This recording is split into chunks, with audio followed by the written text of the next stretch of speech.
I've noticed in the last few weeks, it's really draining on me. And I've been starting my YouTube, I've been starting to learn how to edit, I've been starting to learn how to do thumbnails and stuff. I'm doing my scripts, and I'm going 5 times to the gym a week. I'm doing a full-time job, 100%. And I'm trying to manage my private life also. And it's getting hard, and everything is in my head. And I can tell you an example for today.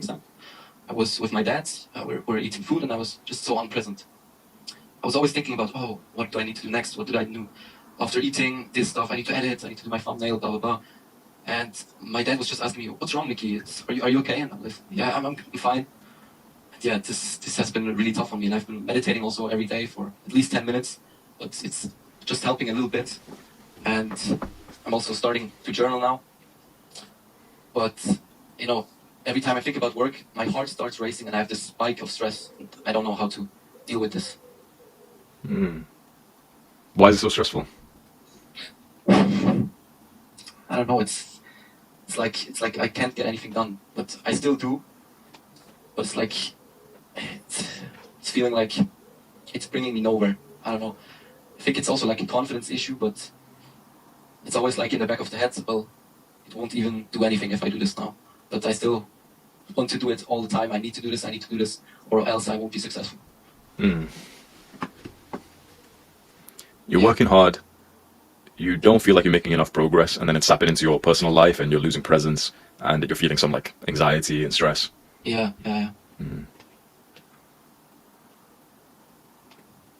It's pretty normal. Yeah. Yeah, it's pretty normal, honestly.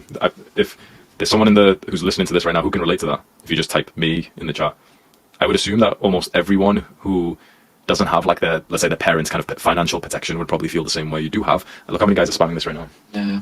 It's a very common experience, and I don't think it's a terrible thing, I think 100% being present, it's something that we should all reach for. But I think as a young man who's so far away from where he wants to be, I think it's very difficult to live like a happy, peaceful, present life. Yeah. So that's why you're finding yourself, your brain still thinking about these things, because the truth is, your brain doesn't want to be next to your father. It doesn't even want to eat. You're putting yourself in situations that you don't even want to be in, and then you're getting upset that you don't really want to be there. For this part of your life, like you have this burning desire inside of you that it kind of feels negative for you right now. You're like, oh man, I want to work hard, but I don't want to work hard. It's like, this is your purpose, your mission right now, and your brain and your body's telling you this is the thing that we want to focus on. So focus on it. Sometimes you can miss the meal to work super hard right now because this is the thing that you're compelled to do. That isn't necessarily a bad thing. Some men are supposed to act like that. Some men will have perfect balance. They'll be able to regulate everything, perfect balance. Maybe you're not one of them. I'm not. I'll stand here for 12 hours and work sometimes straight, and I'll literally be thirsty. I'll need a piss, and I won't go for like 3 hours straight. Some guys are just built like this. And so we can view this as a negative thing, and I did for a very long time, as I'm sure a lot of the guys who typed me did. This is purpose. Yeah. Deal with them. It just feels like I'm trying to juggle all of these things in my brain, and it's just like I'm exploding. Sometimes it's crazy, and also it feels so ungrateful when I sit there with my dad and I'm just looking at the sky, thinking about the next thing I'm going to do. So yeah, I also feel really shit about this. Like, yeah, being with my dad, I don't know how long he's still alive, of course. I mean, he could be dead tomorrow, and I'm looking at the sky,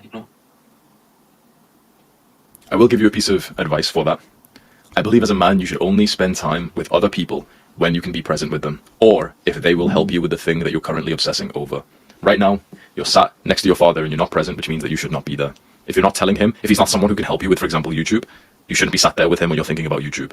Sometimes your brain will think so loudly that it is disrespectful for you to be around other people. So don't. Literally just, but my parents want me to go sit with them. Okay, well, don't be a little bitch. Just tell them how it is, right? Just have the conversation and just say like, no, I'm super focused. I won't be able to be present. My mind's deep with loads of ideas. I just want to focus on this because I really want to get this, this bit of work done. Sometimes you will be in periods like that where you are now. Maybe your entire life won't be like this. Maybe after 2 months, you've got the system in YouTube. You've hired a guy for the thumbnails, and then, you've got less time, like more free time, and now you can spend more time with people, and you actually want to go spend time with your father. The truth is, right now, you're making yourself feel bad when you don't actually want to be next to your father. Your authentic voice in your mind is saying, come on, let's work. Let's make some progress. So obey it. This is where you want to be right now. You want to work. You want to build something significant here. There's nothing wrong with that. There's something beautiful about that. Yeah. It's just, I think, the thought that I'm like thinking about, I don't want to be here, and also thinking at the same time, oh, that's a bad thought. I should be grateful for sitting next to my dad.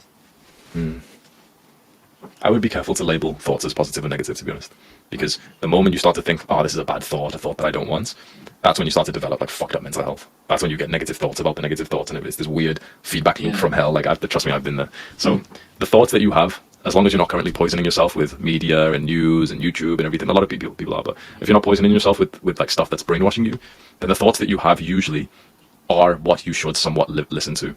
If you've been listening to rap music, obviously not. If you've been watching the news, obviously not. But if you've been doing more of a dopamine detox, soon your thoughts will literally just tell you healthy things like, we'd like to work right now. You're not even hungry. Go and work. And then you can't listen to your father. It's like, is that a bad thing, really?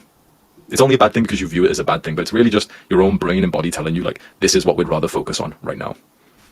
Listen to it. Listen to it with a smile on your face. Like, think about it. This is what motivation feels like. You've always wanted to be motivated to do work, and now we're complaining like, oh man, I'm so motivated to do work. Like, you know, this is what purpose feels like. This is what being a man feels like. Congratulations. You wanted this so badly, didn't you? You've been watching Top 7 Ways to Become a Man and stuff, bro. You wanted it, bro. Now motivation makes me depressed.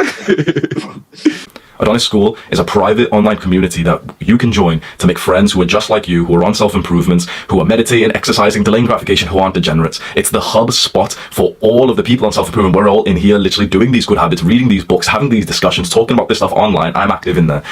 And I think it's an exceptional place for you to just make friends who are similar to you, because a lot of my audience have told me, it's a very common experience, that when you really do start to implement the advice that I give out, naturally you have less things in common with the people that you've known already.